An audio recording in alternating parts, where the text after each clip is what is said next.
Racism is evil, and those who cause violence in its name are criminals and thugs, including the KKK, neo-Nazis, white supremacists, and other hate groups that are repugnant to everything we hold dear as Americans. Days after the white supremacist march and car attack that killed a counter-protester in Virginia, U.S. President Donald Trump finally did what so many had been demanding, spelling out by name the hate groups that brought terror and death to the community of Charlottesville. You're fine. Be safe, okay? Be safe.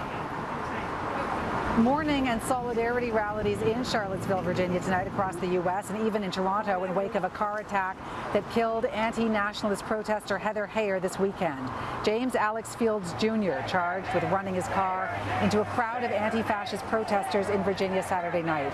Vice President Mike Pence has called it a terror attack. So the question in this country tonight is what happened there? Could that happen here? And the answer now from one of Canada's leading researchers on hate crimes and hate groups in this country. Without being alarmist, when you look at what happened in the United States, do you believe that Canada could see that kind of violence?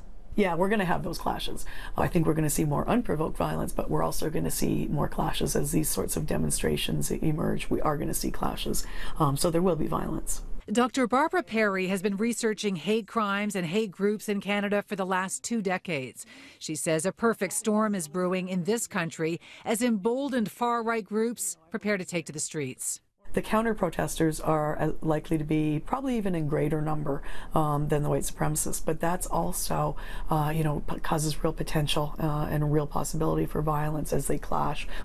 There's a storm coming that Environment Canada couldn't predict. This is Storm Alliance Canada's messaging that's being distributed online as they plan a national day of action in cities right across this country. Dr. Perry says in the past year, the number of recognized supremacist organizations has shot up from 100 to about 150. There are new groups popping up all over the place. So we've got Sons and Soldiers of Odin in most major cities now. Little homegrown groups, local groups that are popping up, some online, some on the ground. We're seeing some offshoots, some chapters of American movements, like the Proud Boys, who made their first showing, of course, infamously on the weekend of July 1st. I mean, they are white supremacists. You don't know?